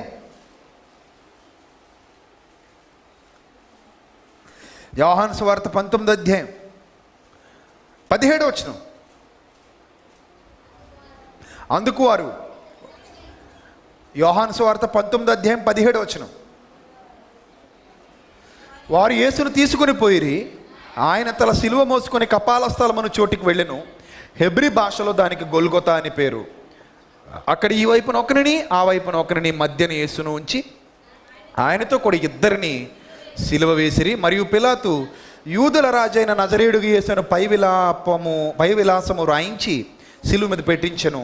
యేసు సిలువ వేయబడిన స్థలము పట్టణమునకు సమీపమై ఉండెను గనుక అది హెబ్రీ, గ్రీక్, రోమా భాషల్లో వ్రాయబడిను. ఎన్ని భాషలు? 3 భాషలు. ఒకటి హీబ్రూ, రెండోది గ్రీక్, మూడోది రోమన్ లాంగ్వేజ్. ఈ 3 భాషల్లో రాయబడింది కనుక యూదులు అనేకులు దాన్ని చదివారు. నేను యూదుల రాజునని వాడు చెప్పినట్టు రాయి కానీ యూదుల రాజని రాయొద్దని యూదుల ప్రధాన యాజకులు పిలాతుతో చెప్పగా పిలాతు గెటౌట్ అన్నాడు. నేను రాసింది ఏదో రాశాను, మీరు బయటికి పోండి అన్నాడు. ఏమండి, ఆ తర్వాత ఆయన వస్త్రాలు పంచుకున్నారు. ఆ తర్వాత 28వ వచనం మీరు జాగ్రత్తగా చూస్తే, అటు తర్వాత సమస్తమును అప్పటికి సమాప్తమైనదని యేసు ఎరిగి లేఖనము నెరవేరినట్లు, కీర్తనలు 69వ కీర్తనలో ఉన్న లేఖనం నెరవేరినట్లు, నేను దప్పికొనుచున్నానను చిరకతో నిండి ఉన్న ఒక పాత్ర నింపి, చిరకతో నిండి ఉన్న ఒక పాత్ర అక్కడ పెట్టి ఉండెను కనుక వారు ఒక స్పంజి చిరకతో నింపి హిస్సోపు బుడకకు తగిలించి ఆయన నోటికి అందించిరి. యేసు ఆ చిరక పుచ్చుకొని సమాప్తమైనదని చెప్పి తల వంచి ఆత్మను అప్పగించెను. ఎప్పుడైతే ఆ చిరకను అలా ఆయనకు నోటికి అందించేశారో, ఆ చిరక ఆయన లోపలికి వెళ్ళలేదు, అది అక్కడే ఉండిపోయింది. ఆయన వెంటనే చనిపోయాడు. ఆయన తల వంచి ఆత్మను అప్పగించెను. ఆ దినము సిద్ధపరుచు దినము, మరుసటి విశ్రాంతి దినము మహాదినము. ఆ దేహము విశ్రాంతి దినమున శిలువ మీద వండుకున్నట్లు వారి కాళ్ళు విరుగగొట్టించి వారిని తీసివేయించమని యూదులు పిలాతును అడిగిరి. కాబట్టి సైనికులు వచ్చి ఆయనతో కూడా సిలువ వేయబడిన మొదటి వాని కాళ్ళను రెండవ వాని కాళ్ళను విరుగగొట్టిరి. వాళ్ళు యేసునద్దకు వచ్చి అంతకు ముందే ఆయన మృతి పొంది ఉండుట చూసారా, వాళ్ళిద్దరి కాళ్ళు విరగొట్టేశారు, కానీ యేసుక్రీస్తు ప్రభు వారి ఒక్క ఎముక కూడా విరగలేదు. ఇప్పుడు లూకాసు వార్తకు రండి ప్రియులారా, ఇప్పుడు లూకాసు వార్తకు రండి.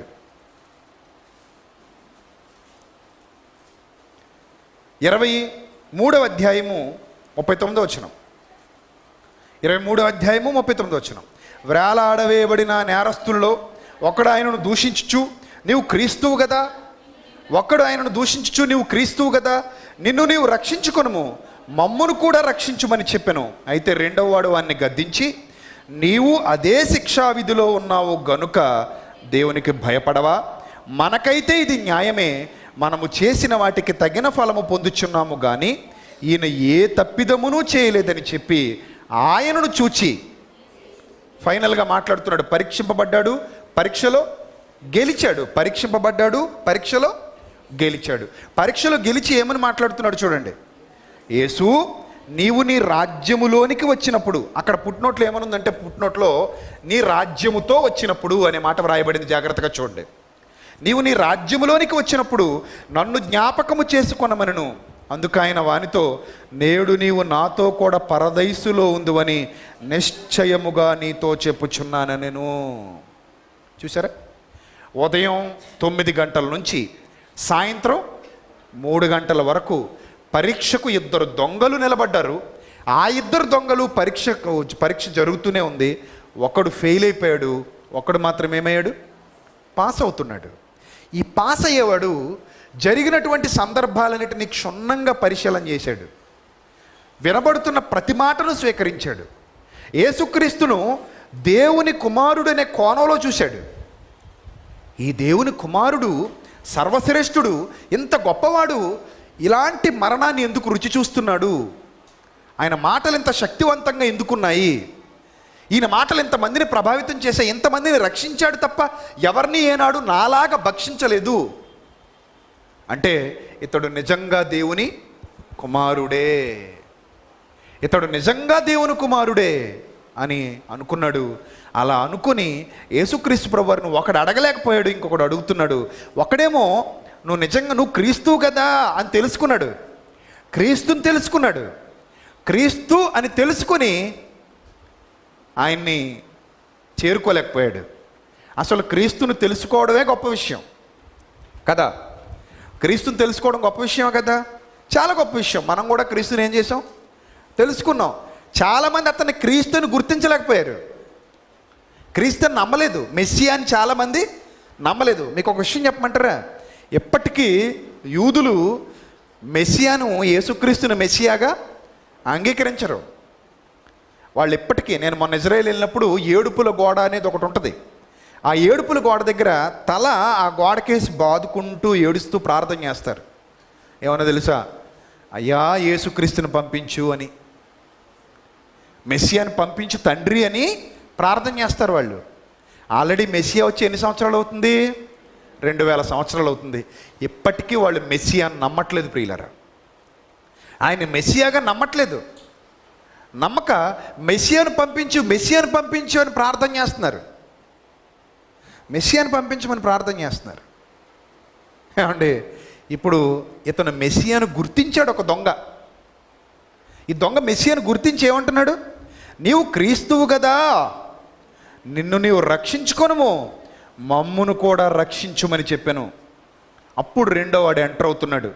వాడు అంటున్నాడు, వానిని గద్దించి, నీవు అదే శిక్షా విధిలో ఉన్నావు కదా, దేవునికి భయపడవా? నీవు అదే శిక్షా విధిలో ఉన్నావు, నీవు అదే శిక్షా విధిలో ఉన్నావు. ఆయన ఏ శిక్ష అయితే అనుభవిస్తున్నాడో నువ్వు కూడా అదే శిక్ష అనుభవిస్తున్నావు. సేమ్ పొజిషన్లో ఉన్నావు. దేవునికి భయపడవా? ఈ స్టేజ్కి వచ్చినా దేవునికి భయపడవా? చచ్చే ముందైనా దేవునికి భయపడవా? ఈ పరిస్థితుల్లో అయినా నీకు దేవుని భయం లేదా? కాసేపట్లో నువ్వు ఈ భూమిని విడిచిపెట్టి వెళ్ళిపోబోతున్నావు, అయినా నీకు దేవుని భయం రావట్లేదా? నువ్వు దేవునికి భయపడవా? మనకైతే ఇది న్యాయమే, మనము చేసిన వాటికి తగిన ఫలము పొందుచున్నాము కానీ ఈయన ఏ తప్పిదమును చేయలేదని చెప్పాడు. జాగ్రత్తగా వినాలి. మనము చేసిన వాటికి తగిన ఫలం పొందుచున్నాం, ఈయన ఏ తప్పిదము చేయలేదు, ఈయనలో అసలు ఏ దోషం లేదు, ఏ పాపం లేదు డిక్లేర్ చేస్తున్నాడు. ఎవరు? ఒక దొంగ. ఎలా డిక్లేర్ చేశాడు ఈయనలో ఏ తప్పిదం లేదని? ఉదయం ఇతను కూడా ఈయన ఏం చేశాడు? దూషించాడు. యేసుక్రీస్తుని ఉదయకాలంలో ఇతను కూడా దూషించిన వాడే. కానీ సాయంకాలం అయ్యేసరికి యేసు అంటే ఏంటో అర్థమైపోయింది, యేసుక్రీస్తు గొప్పతనం అర్థమైపోయింది, యేసుక్రీస్తు ఔన్నత్యం అర్థమైపోయింది. అవన్నీ అర్థమైన తర్వాత అంటున్నాడు, ఈయనలో ఏ తప్పిదం లేదు, నేనైతే ఇలాంటి వాడిని ఎంతవరకు చూడలేదు. అంత గొప్ప వ్యక్తి ఈ మహనీయుడు అని అర్థం చేసుకుని యేసుక్రీస్తు ఇప్పుడు మాట్లాడుతున్నాడు. యేసు, నీవు నీ రాజ్యములోనికి వచ్చినప్పుడు, అనగా నీ రాజ్యముతో వచ్చినప్పుడు నన్ను జ్ఞాపకం చేసుకో అని బ్రతిమలాడాడు. నీవు నీ రాజ్యంతో వచ్చినప్పుడు నన్ను జ్ఞాపకం చేసుకో, నన్ను కూడా గుర్తుపెట్టుకో. అంటే ఆయన పునరుద్ధానాన్ని నమ్ముతున్నాడు. యేసుక్రీస్తు పునరుద్ధానాన్ని నమ్ముతున్నాడు శిలువ మీద ఉండే. అంటే ఈయన ఉద్దేశం ఏంటంటే యేసు మరణిస్తాడు, మరలా తిరిగి వస్తాడు. యేసు మరణిస్తాడు, మరలా తిరిగి వస్తాడు అనే నమ్మకం ఈ దొంగలో ఉంది. పరీక్షలో గెలిచాడు, మరలా తిరిగి వస్తాడని నమ్ముతున్నాడు. కనుక ఏమని అడుగుతున్నాడు? నీవు రాజ్యముతో కూడా, నీ రాజ్యముతో కూడా వచ్చినప్పుడు, నీ రాజ్యములోనికి వచ్చినప్పుడు నన్ను జ్ఞాపకము చేసుకొనమనను. అందుకు ఆయన వానితో అన్నాడు, నేడు నీవు నాతో కూడా పరదైసులో ఉందువని నిశ్చయముగా నీతో చెప్పుచున్నాను. ఈరోజే నువ్వు నాతో కూడా పరదేశంలో ఉంటావు. ఈరోజే ఒక పరీక్ష జరిగింది. ఉదయకాలం నుంచి సాయంకాలం వరకు 2 దొంగలు పరీక్షకు హాజరయ్యారు. ఒక దొంగ పరీక్షలో ఫెయిల్ అయ్యాడు, ఒక దొంగ మాత్రమే పరీక్షలో పాస్ అయ్యాడు. ఇద్దరూ విన్నది ఒకటే కంటెంట్లో ఏం తేడా లేదు. ఇద్దరూ విన్నది ఒకటే, కానీ ఒప్పుకునే విధానంలో, స్వీకరించే విధానంలో తేడా ఉంది. ఈ విషయాన్ని ఎందుకు ఇంత నొక్కి చెప్తున్నానంటే, మీరందరూ కూడా ఒకే కంటెంట్ వింటారు, ఒకే బైబిల్ చదువుతారు, ఒకే విధంగా ఇక్కడ కూర్చుంటారు, ఒకే విధంగా దేవుణ్ణి ఆరాధిస్తారు.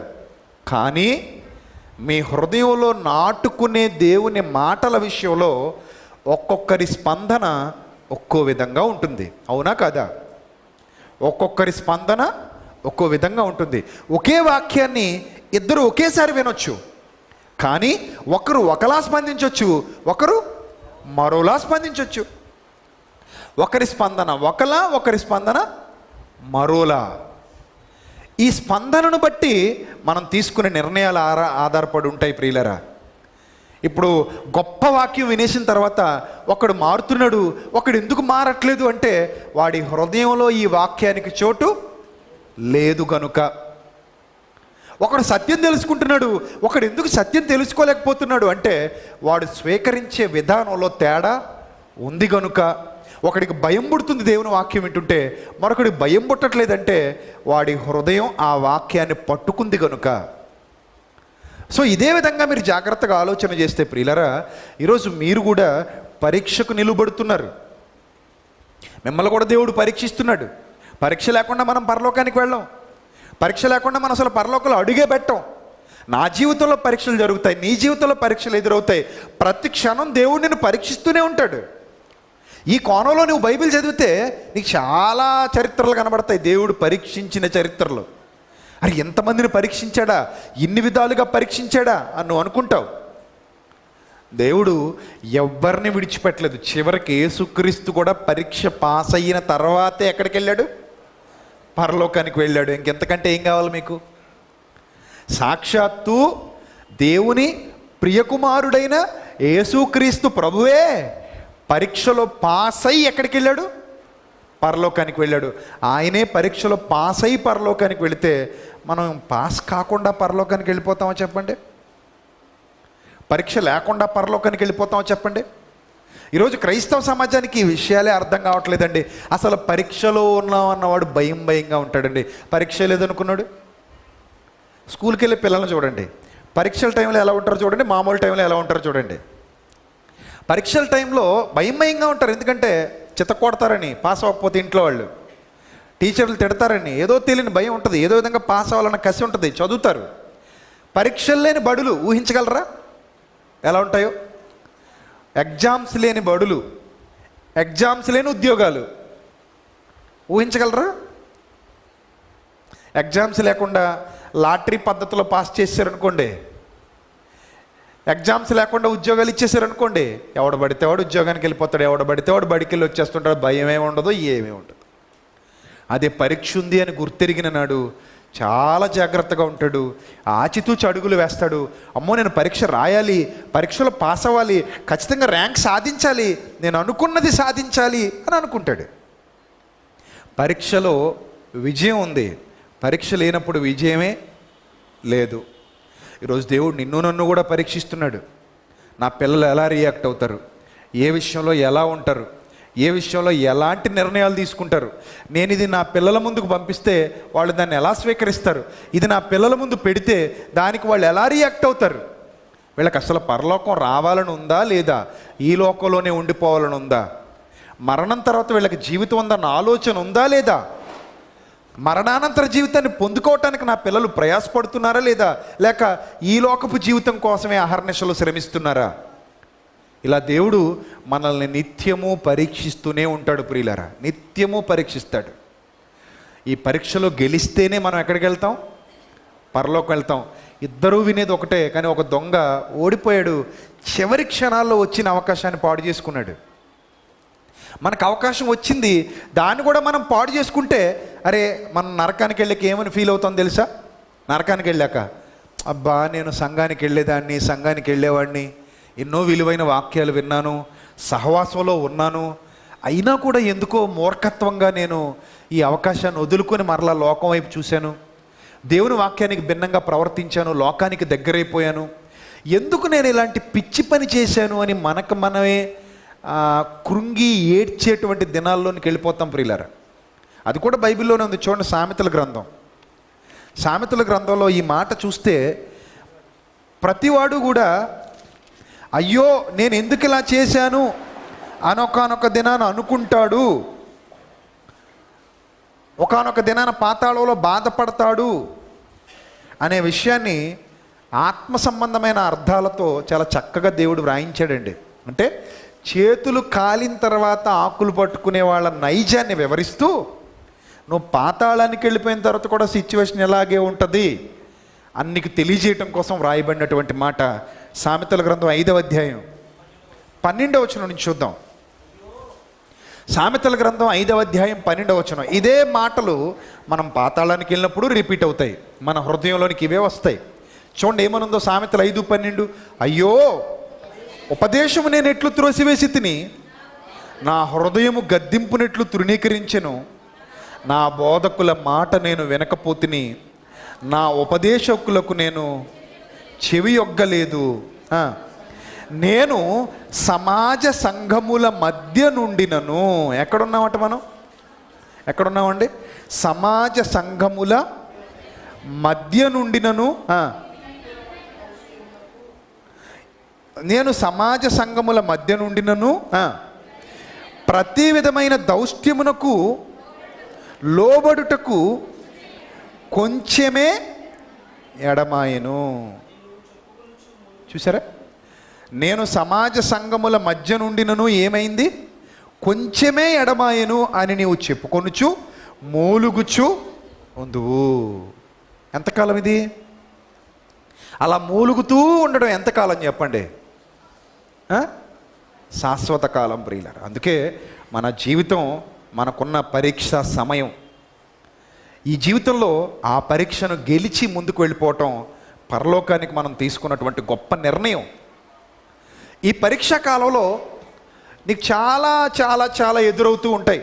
యోసేపుకు పోతీఫర్ భార్య ఎదురైనట్టు, యోసేపుకు పోతీఫర్ భార్య ఎదురైనట్టు ఈ పరీక్షా కాలంలో నీకు చాలా ఎదురవుతూ ఉంటాయి.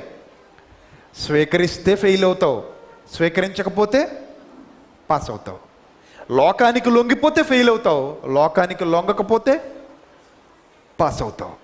కాబట్టి ఆలోచించండి ప్రియులారా, మన బ్రతుకులో ప్రతి క్షణం దేవుడు మనం ఆయన కొరకు బ్రతకాలని, ఆయన నామ మహిమార్థమై జీవించాలని, ఆయన కొరకు గెలుపొందే పిల్లలుగా మారాలని దేవుడు ఎదురు చూస్తున్నాడు. దేవుడు ఎదురు చూస్తున్నాడు. కాబట్టి అది కాక, అలా కాక మనకు నచ్చిన మార్గాల్లోనే మనం వెళితే ఖచ్చితంగా నష్టపోతాం. పరీక్షలో పాస్ అయితే చాలా ఆనందంగా ఉంటాం. అంతెందుకంటే రిజల్ట్స్ వచ్చిన తర్వాత ఫెయిల్ అయిన వాడు మొహం చూడండి, పాస్ అయిన వాడు మొహం చూడండి. ఫెయిల్ అయినవాడు ఎలా ఉంటాడు? అయ్యో చదివి ఉంటే బాగుండేది అనుకుంటాడు. పాస్ అయినోడు హ్యాపీగా గొంతులేసుకుంటూ ఇంటికి వెళ్ళిపోతాడు. వాళ్ళ నాన్నకి అమ్మకి చెప్పుకోవడానికి, ఫ్రెండ్స్ అందరికీ చెప్పుకోవడానికి, స్వీట్లు తినడానికి పోతాడు, పార్టీ చేసుకోవడానికి పోతాడు. ఫెయిల్ అయినడు మాత్రం అలా దిగాలుగా కూర్చుంటాడు. అప్పుడు ఆలోచిస్తాడు, అబ్బబ్బా ఈ సబ్జెక్ట్లో నేను వీక్ అని నాకు ముందే తెలుసు, అప్పుడే కొంచెం చదివి ఉంటే సరిపోయేది, అప్పుడే కొంచెం జాగ్రత్తగా ఉండుంటే సరిపోయేది, అప్పుడు టీవీ కట్టేసి ఉంటే సరిపోయేది, లేకపోతే మొబైల్ పక్కన పెట్టుంటే సరిపోయేది, లేకపోతే కొంచెం క్రికెట్టో లేకపోతే ఈ గేమ్సో కొంచెం ఓవర్లుక్లో వదిలేసి ఉంటే సరిపోయేది, వెళ్లకుండా ఉంటే సరిపోయేది, ఈ టూర్లు వెళ్లకుండా ఉంటే సరిపోయేది, ఆ టైంలో ఇలా చేయకుండా ఈ సమయాన్ని దీనికి ఇచ్చి ఉంటే నేను ఈ గండం గట్టెక్కేసేవాడిని, పాస్ అయిపోయేవాడిని అని అనుకుంటాడు. అవునా కదా? అప్పుడు అలాగే అనుకుంటాడు. సమయం అంతా అయిపోయిన తర్వాత ఈ సమయాన్ని ఇలా వినియోగించుకుని ఉంటే బాగుండేదేమో అనిపిస్తుంది. మరి వస్తుందా సమయం? మళ్ళీ వెనక్కి వస్తుందా సమయం? ఏమీ రాదు. జీవితం కూడా అంతేనండి. ఈరోజు రేపు మనం మరణించామనుకోండి, మరణించిన తర్వాత మనం కూడా దేవునికి అయిష్టులుగా బ్రతికి మరణిస్తే మన పరిస్థితి కూడా అంతే ప్రియులారా. మనల్ని ఏం చేయమనట్లేదు ఆయన. మనం పాపాలు క్షమించడానికి డబ్బులేం కట్టించుకోలేదు. పాపాలు క్షమించే సర్టిఫికెట్ ఇవ్వడానికి ఏమైనా డబ్బులు కట్టించుకున్నాడు మన దగ్గర ఆయన? చెప్పండి, ఏమైనా కట్టించుకున్నాడా? నేనైతే ₹1 కట్టలేను. ఏమైనా కట్టావా? మీరు ఏమైనా కట్టారా? ప్రభు దగ్గర పాపక్షమాపణ పొందుకోవడానికి ఎవరైనా డబ్బు కట్టారండి? ₹1 కట్టమండి. ఉచితంగా ఈ క్షణంలో ఇక్కడే ప్రభువా నేను పాపిని అని అంగీకరించి మారు మనసు పొంది ఆయన కృపలోనికి వెళ్ళిపోయి, నేను నీ కుమారుడి ద్వారా నాకు రక్షణ ఇస్తున్నందుకు స్తోత్రం తండ్రి, నేను రక్షింపబడటానికి ఇష్టపడుతున్నాను, నేను మారు మనసు పొందుతున్నాను అని బాప్తిస్మం తీసేసుకుంటే ఉచితంగా నిన్ను ఎందులోకి తీసుకొచ్చేసాడు? రక్షణలోనికి తీసుకొచ్చేసాడు. అంతే. ఆ రక్షణలో అలా ఉండు, అదే కోరుతున్నాడు తప్ప ఇంక నిన్నేం కోరట్లేదు కదా. నిన్నేమన్నా మొదలు అడిగాడా? మాణిక్యాలు అడిగాడా? నిన్నేమన్నా బరువులు ఎత్తుకోమన్నాడా? బాధలు అనుభవించమన్నాడా? నిన్ను ఏం చేయమన్నాడు? ఆయనలో ఉండమన్నాడు, ఆయన సంఘములో ఉండమన్నాడు, ఆయన సహవాసంలో ఉండమన్నాడు, ఆయన ఆజ్ఞానుసారంగా ప్రవర్తించమన్నాడు, ఆయన కొరకిలా బ్రతుకుతూ ముందుకు వెళ్ళిపోమన్నాడు. ఆ ఒప్పుకోలు, ఆ విశ్వాసం మాత్రం ఇంపార్టెంట్ అని చెప్పాడు. ఆ విశ్వాసం ఎలాగూ మనలో ఉంది. అనవసరంగా జీవితాన్ని పాడు చేసుకోవడం ఎందుకు? ఇప్పుడు మనం ఏం కష్టపడక్కర్లేదు కదా. మనం ఒళ్ళంతా పొడి చేసుకుని లేకపోతే కత్తులతో వీపులు నరుక్కొని ఇలాంటివి లేవు కదా. మొన్న మధ్య ఒక వీడియో చూశాను, కత్తితో వీపు ఇలా నరికేసుకుంటున్నాడు, ఇలా విడిపోయింది వీపు. అది వాళ్ళ భక్తి. చిన్నపిల్లలను కూడా తల మీద కత్తితో నరుకుతున్నారు, అది వాళ్ళ భక్తి. మనకు అవి ఏవీ లేవు కదండి. నిజంగా అది ఉంటే మనోడు ఒక్కడు కూడా ఉండడు ఇక్కడ. ఒకడు ఉంటాడో చెప్పండి? కత్తులు దక్కేందుకులేండి, కొరడాలైనా ఉండడు.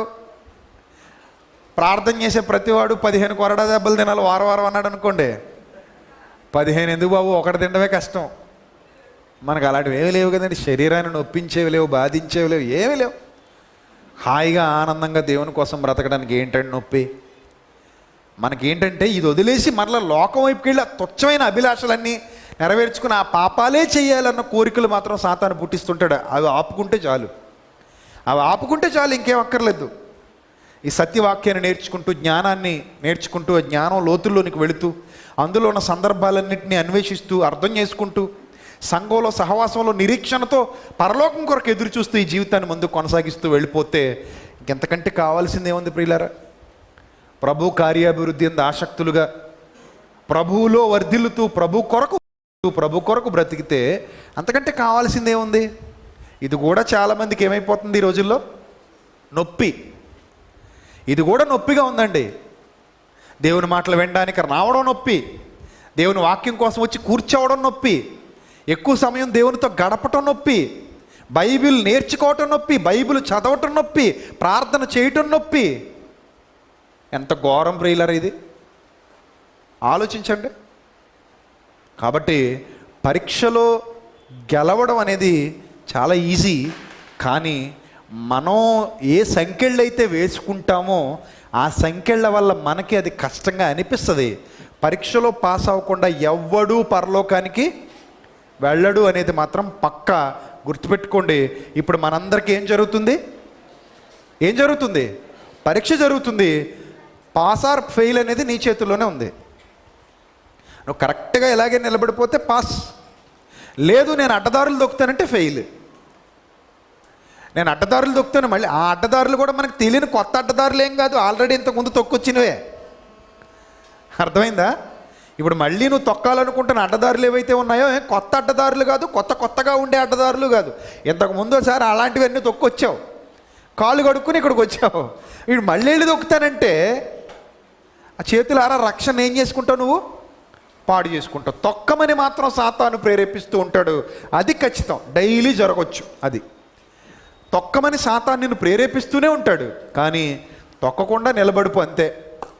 ప్రభువులో ఉండు, ప్రభువులో వర్ధిల్లు, ప్రభు కొరకు వర్ధిల్లు, గెలిచి పరలోకాన్ని సాధించు. అదే ప్రభు నీ దగ్గర నుంచి నా దగ్గర నుంచి కోరుతున్నాడు. చాలా సిలువ మీద దొంగ చాలా సులువుగా పోయాడు అని అనుకునే వాళ్ళందరికీ ఈ పాఠం ఒక గుణపాఠం. అంత సులువేం కాదు. అలా అయితే రెండో వాడికి కూడా ఏమవ్వాలి? అది ఇంకొకడు ఉన్నాడు కదా, వాడికి కూడా ఏమవ్వాలి? అది సులువే అవ్వాలి, కానీ వాడికి అవ్వాలా? ఆలోచన అనగా నెంబర్ 1 వాక్యాన్ని వినడం, నెంబర్ 2 వాక్యాన్ని అంగీకరించడం, నెంబర్ 3 ఆ వాక్యాన్ని బ్రతుకులో చూపించడం. ఆ 3 సిలువ మీద దొంగ విషయాలు జరిగాయి. విన్నాడు, గ్రహించాడు, అంగీకరించాడు,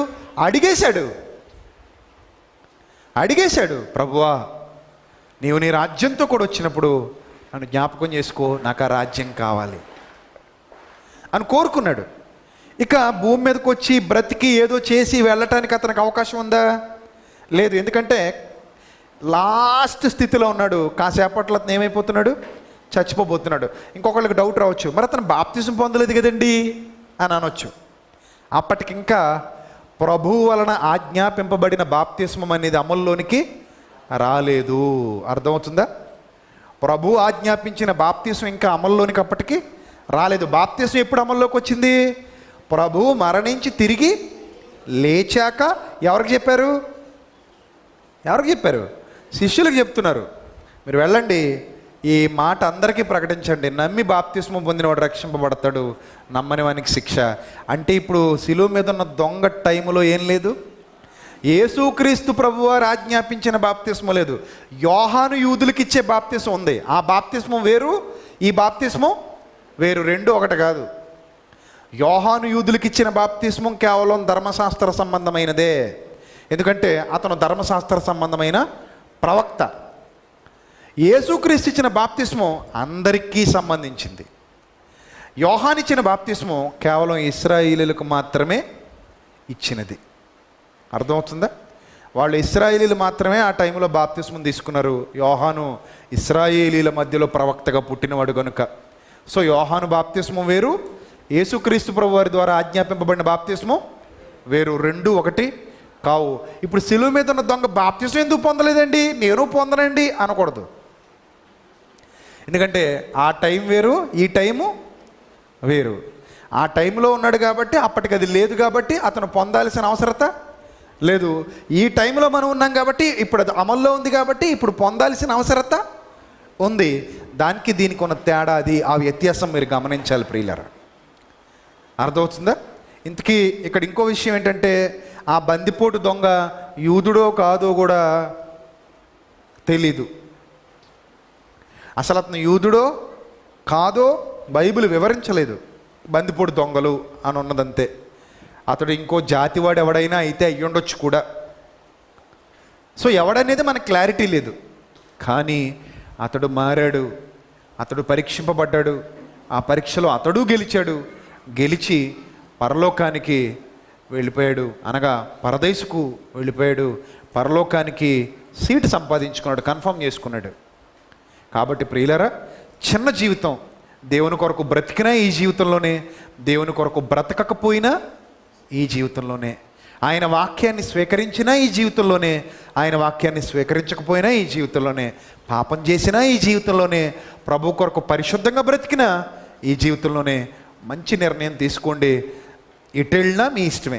మీకు ఏ విధమైన ఇబ్బంది లేదు ఇక్కడ. మీకు ఏ విధమైన బలవంతం కూడా లేదు. మీరు స్వేచ్ఛాజీవులు. అర్థమవుతుందా? మీరు ఏ జీవులు? స్వేచ్ఛాజీవులు. మీరు ఏ నిర్ణయమైనా తీసుకోవచ్చు. కాకపోతే పాస్ ఆర్ ఫెయిల్ అనేది మాత్రం మీ చేతిలో ఉంది, మర్చిపోవద్దు. ఒకవైపు వెళ్తే పాస్ అవుతారు, ఒకవైపు వెళ్తే ఫెయిల్ అవుతారు. మంచి నిర్ణయం తీసుకోండి, దేవుని కొరకు బ్రతకండి. అట్టి ధన్యత దేవుడు మీకు అనుగ్రహించునుగాక.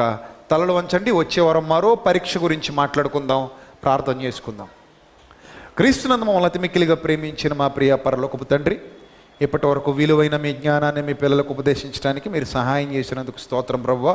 మీ కాపుదల మాకు అనుగ్రహించినందుకు స్తోత్రం. మీ కృపలో మమ్మల్ని బలపరచండి, ఇంకనూ లోతైన జ్ఞానాన్ని మాకు నేర్పించండి ప్రభువా. మీ పిల్లలందరినీ ప్రభు మీ వాక్యానికి అప్పగిస్తూ ఉండగా తండ్రి, వారి హృదయాల్లో మీ మాటలు ఫలింపజేసి సమృద్ధికరంగా వారు మీ అందు వర్ధిల్లి మీ కొరకు బ్రతుకున్నట్లు మీ సహాయమును దయచేయమని, జ్ఞానముతో వివేకముతో మీ బిడ్డలందరినీ నింపమని, త్వరలో మా కొరకు రానియున్న ప్రభువును మా ప్రియరక్షకుడైన యేసుక్రీస్తు వారి శ్రేష్టమైన నామములో ఈ ప్రార్థన మనవులు అడిగి వేడుకొనుచున్నాం మా కన్న తండ్రి. ఆమెన్. అందరికీ వందనాలు ప్రియులారా.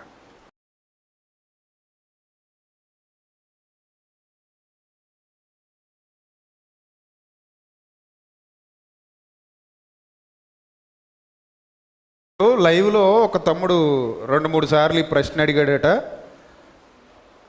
వాక్యం వింటూ ఉండగానే ఒక ప్రశ్న అడిగాడనమాట. యాక్చువల్గా ఆయన ఆ చిరక త్రాగలేదన్నారు, కానీ యోహాను సువార్తలో పుచ్చుకొని అని చదువుకున్నాం కదా. అంటే యేసుక్రీస్తు ఆ చిరక తాగేసినట్టే కదా. యోహాను సువార్తలో మనం ఇప్పుడు చదువుకున్నప్పుడు ఏమనిపించింది మీకు? యోహాను సువార్తలో ఆ లైన్ చదివినప్పుడు ఏమనిపించింది? యోహాను సువార్త